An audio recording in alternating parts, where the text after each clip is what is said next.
Episode 91 Aishu ஒரு dish prepare பண்ணி நெடுமாறன் கிட்ட வந்து கொடுக்குறாங்க. நெடுமாறன் அதை சாப்பிட்டு பார்த்துட்டு, என்னோட எக்ஸ்பெக்டேஷன்ஸை நீ எக்ஸீட் பண்ணிட்டேன், நான் உங்ககிட்ட இவ்வளோ எக்ஸ்பெக்ட் பண்ணவே இல்லை அப்படின்னு சொல்கிறாரு.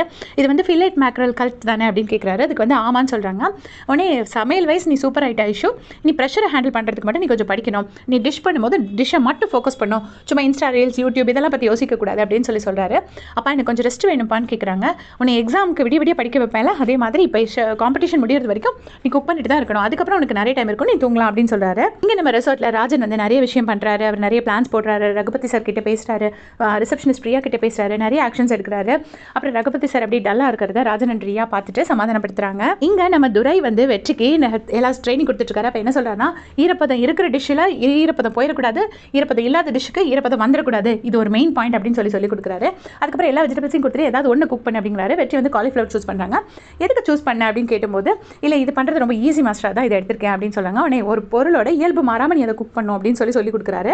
துரை வெற்றி கிரிக்கெட் ஆடுறாங்க. அப்போ வெற்றி, எனக்கு தெரியும் மாஸ்டர், சமையல் பண்ணும்போது அங்கங்கே ஓடி ஆடி எல்லா டிஷ்ஷும் எடுக்கணும் தானே நீங்கள் எனக்கு கிரிக்கெட் போட வைக்கிறீங்க அப்படின்னு சொன்னோன்னே, அதெல்லாம் ஒன்றும் இல்லை, மூடிட்டு பாலை போடுறா அப்படின்னு திட்டுறாரு. அப்புறமா வெற்றி வேற ஒரு டிஷ் பண்ணி மாஸ்டருக்கு சர்வ் பண்ணுறாரு. அது துரை பார்த்துட்டு என்ன சொல்கிறாருன்னா, சிக்கன் வந்து எப்போ அடுப்புலேருந்து இறக்கணும் தெரியாது, டெம்பரேச்சர் தெரியாது, ஓவர் குக் பண்ணி வச்சிருக்கு அப்படின்னு சொல்லி மண்டையிலே திருப்பி எட்டிக்கிறாரு. அப்புறம் இன்னொரு டிஷ் கொண்டு வந்து கொடுக்குறாரு. அதை பார்த்துட்டு துரை சொல்கிறாரு, சாஸ்க்கு பிளேட்டில் கொஞ்சோண்டு தான் இடம் கொடுக்கணும், இப்படி ஃபுல்லாக ஊற்றி வைக்கக்கூடாது, திருப்பி ஸ்டார்ட் பண்ணு அப்படின்னு அங்கே வெற்றி நெடுமாறன் என்ன சொல்கிறாரோ அதே மாதிரி இங்கே சொல்லிட்டு இருக்காரு. அப்புறம் வெற்றி ஒரு சாஸ் பண்ணி கொண்டு வந்து கொடுக்குறாரு. அதில் கன்சிஸ்டன்சி மட்டும் ஓகே, மற்றபடி வந்து டிஷ் வந்து வேற மாதிரி இருக்குன்னு சொல்லிட்டு ஒரு கெட்ட வார்த்தை சொல்லி திட்டுறாரு. அப்புறம் திருப்பி வெற்றி இன்னொரு டிஷ் பண்ணி கொண்டு கொடுக்கும்போது, பிளேட்டிங் சுத்தமாக சரியில்லை, அட்டென்ஷனை நீ இங்கே வைக்கணும், எங்கேயோ உன் மனசு இருக்கு, பிளேட்டிங்கிறது சும்மா அழகுபடுத்தி கொடுக்கறது மட்டும் கிடையாது, அது ஒரு கதை சொல்லணும், உன் மனசில் சோகம் துக்கம் சந்தோஷம் ஏதாச்சும் ஒரு கதை இருக்கும், அந்த கதையை நீ இந்த பிளேட்டிங்கில் வெளிப்படுத்தணும், அதை வந்து மக்கள் அதோட ரிலேட் பண்ணணும், அப்படி பிளேட்டிங் பண்ணணும். உங்கள் அப்பாவுக்கும் இதே ப்ராப்ளம் இருந்துச்சு, பட் சொல்லி கொடுத்த உடனே பிடிச்சிக்கிட்டாரு அப்படின்னு சொல்கிறாங்க.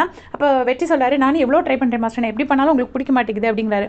அதெல்லாம் ஒன்றும் இல்லை, அந்த கதையை மாதிரி நீ பண்ணிட்டேன்னா கரெக்டாக வந்துடும் அப்படின்னு அட்வைஸ் பண்ணுறாரு. அப்புறம் வெற்றி அதை புரிஞ்சுக்கிட்டு அதே மாதிரி பிளேட்டிங் பண்ணி கொண்டு வந்து கொடுக்குறாரு. ஸோ இது என்ன கதை சொல்லுது அப்படின்னு கேட்கும்போது, இது எங்கள் அப்பாவோட கதையை தான் சொல்லுது.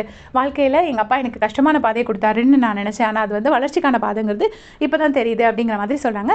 சரி ஓகே, நீ வந்து காம்படிஷனில் இப்போ நீ எல்லாமே ட்ரெயின் ஆகிட்ட, காம்படிஷனில் சமைக்கும் போது உன் ஸ்டைலில் சமைக்கணும், ஷெஃப் வந்து இம்ப்ரெஸ் பண்ணணுங்கிற மாதிரி சமைக்கக்கூடாது அப்படின்னு சொல்லிட்டு நீ இப்போ கிளம்பலாம் அப்படின்னு அனுப்பி வைக்கிறாரு.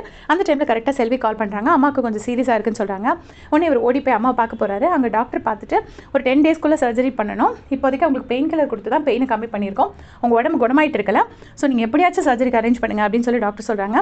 அப்புறம் உள்ளே வந்து அம்மாவை பார்க்குறாரு. அம்மா பார்த்துட்டு, அம்மா 10 நாள் தான்மா, நான் எப்படியாச்சும் உன் கஷ்டத்தெல்லாம் நான் சரி பண்ணிடுறேம்மா அப்படின்னு சொல்லி வெற்றி சொல்கிறாரு. அதுக்கு அவங்க அம்மா சொல்கிறாங்க, அம்மா உனக்கு ரொம்ப கஷ்டம் கொடுக்குறேனாடான்னு கேட்குறாங்க.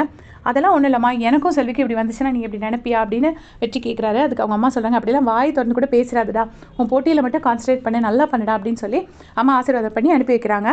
இப்போ துரை கிட்ட வந்து வெற்றி சைன் வாங்குறதுக்கு வராரு. அவ்வளோ இமோஷனலாக இருந்தது அந்த சீன். அப்போ துரை வந்து சைன் போட்டு கொடுத்துட்டு அவ்வளோ ஸ்வீட்டாக ஒரு அப்பா மாதிரி அட்வைஸ் பண்ணுறாரு. இது ஒரு போட்டி மட்டும் தான், நீ ஜெயிக்கணும்னு வெறியோடு இருக்க, நீ ஜெயிச்சிருவேன், சப்போஸ் தோத்துட்டா நீ அப்செட் ஆகக்கூடாது, நீ என்னைக்கு சமைக்கிறத விடுறியோ அன்றைக்கி தான் நீ தோத்துருவேன், வெறும் இந்த காம்படிஷன் இந்த பணம் இது எல்லாமே ஒரு ஜஸ்ட் ஒரு இது மாதிரி தான், அதெல்லாம் பெரிய விஷயம் கிடையாது, நீ சமைச்ச சாப்பாட்டை ஒருத்தவங்க சாப்பிடும்போது அவங்க முகத்தில் ஒரு சந்தோஷம் வருதா, அதுதான் உண்மையான வெற்றி அப்படின்னு சொல்லிட்டு கடைசியாக வெற்றியை வந்து கிஸ் பண்ணி அனுப்புறாரு. முடிஞ்ச அந்த எபிசோட் எல்லாரும் கண்டிப்பாக பாருங்க, ரொம்ப சூப்பராக இருந்துச்சு. அப்புறம் பவானி அக்கா கடையை காட்டுறாங்க. அங்கே அக்கா வந்துட்டு ரொம்ப டென்ஷனாக இருக்காங்க.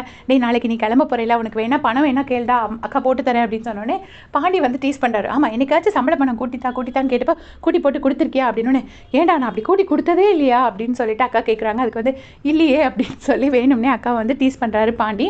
அப்புறமா வந்துட்டு, நான் உனக்கு பரோட்டா கட்டி தட்டுமா, நாளைக்கு போகிற வழியில் உனக்கு பசிக்கும்லன்னு கேட்குறாங்க. அதுக்கு வந்துட்டு வெட்டி சொல்கிறார், அக்கா நான் 2 மணி நேரம் ட்ராவல் பண்ணி இங்கே இருக்க பாண்டிச்சேரிக்கு தான் போகிறேன், நீ ஏன் இப்படி டென்ஷன் ஆகிற, நான் காஞ்சு போன பரோட்டாலாம் என்னால் சாப்பிட முடியாது, நான் கிளம்புறேன் அப்படின்னு சொல்கிறாரு. அப்போ ரம்யா தனியாக கூட்டிகிட்டு போயிட்டு அவங்கள வந்து, நீ கண்டிப்பாக இந்த காம்படிஷனில் நீ வின் பண்ணணும், வின் பண்ணாமல் இந்த பக்கம் தலை வச்சு கூட படுக்கக்கூடாது அப்படின்னு சொல்லிட்டு ரொம்ப சந்தோஷமாக கங்க்ராச்சுலேட் பண்ணி வழி அனுப்பி வைக்கிறாங்க. இப்போ பாண்டிச்சேரியில் ரெஜிஸ்ட்ரேஷன் ஏரியாவை காட்டுறாங்க, எல்லாரும் இருக்கிறாங்க. அப்போ அவர் நெடுமாறன் வெங்கட்னு ஒருத்தருக்கு ஃபோன் பண்ணி பேசினார் இல்லையா, அவரும் அந்த இடத்துல இருக்கிறாரு. இப்போ பார்த்தீங்கன்னா கரெக்டாக நெடுமாறனோட கார் வருது. வந்தோடனே அவர் வந்து ரிசீவ் பண்ணுறாரு. உங்கள் டாக்டர் பார்ட்டிசிபேட் பண்ண போகிறாங்கன்னு சொன்னீங்களே அப்படின்னோடனே, ஆமாம் அவள் வருவா கொஞ்சம் நேரத்தில் வந்துருவா அப்படின்னு சொல்கிறாங்க. சார் எனக்கு உங்ககிட்ட இருந்து ஒரு சிக்னேச்சர் வேணும் அப்படின்னு கேட்டோடனே அவர் அந்த சிக்னேச்சர் போட்டு கொடுக்குறாரு. அதுக்கப்புறமா நீங்கள் இப்போ ஆர்ஆர் ரிசார்ட்லேருந்து வெளியில் வந்துட்டீங்களாமே அப்படின்னு சொல்லி நெடுமாறன் கிட்ட அவர் கேட்குறாரு. அதுக்கு அவர் ஆமாம் அதில் உங்களுக்கு என்ன ப்ராப்ளம் அப்படின்னு கேட்டோடனே, இல்லை ஆர்ஆர் ரிசார்ட்லேருந்து வெற்றின்னு ஒரு பையன் ஜாயின் பண்ண போகிறதா பேசிக்கிறாங்க, அதனால தான் கேட்டேன் அப்படின்னோடனே, அவன் நல்ல டேலண்டடான பையன் தான், எதில் தெரியுமா, சீட்டிங்கில் ஃப்ராடு ஸ்கேம் இது எல்லாமே பண்ணுறதுல பெரிய டேலண்டடான பையன் தான், ஒரு சீக்ரெட் கிச்சன் ரன் பண்ணி போலீஸ் வரைக்கும் போயிட்டு வந்தவன், அவன் ஸ்டார் தீஃப் ஆக வேண்டியவன், அவன் ஸ்டார் ஷெஃப் காம்படிஷனுக்கு வரானா, எல்லாம் காலி காலம் முடிஞ்சதுக்கப்புறம் செக் பண்ணி பிரச்சனையே கிடையாது, அவன் ஏதாவது சைன் வாங்கிட்டு வரானா அது ஃபோர்ஜரியாக கூட இருக்கலாம், அதனால் ஒழுங்காக செக் பண்ணிவிட்டு அப்புறம் அவனை உள்ளே விடுங்க அப்படின்னு சொல்கிறாரு. இதனால் அந்த கேட்குறவர் ஷாக் ஆகிடுறாரு. இந்த டைமில் வெற்றியும் பாண்டியும் கரெக்டாக என்ட்ரு ஆகுறாங்க. அப்போ பாண்டி சொல்கிறார், வாடா ஏன்டா அங்கே நின்றுட்டு இருக்க வாடா அப்படின்னோடனே வெற்றி வந்து அந்த இடத்தெல்லாம் பார்த்துட்டு, இவ்வளோ நாள் எதுவும் தெரியலடா, ஆனால் இப்போ இங்கே பார்க்கும்போது ஒரு மாதிரி பயமாக இருக்குது, ஏதோ பண்ணுதுடா உள்ள அப்படின்னு சொல்லிட்டு பயந்துக்கிட்டே நிற்கிறாரு. அதோட இந்த எபிசோடு முடிச்சிருக்காங்க. தேங்க்ஸ்.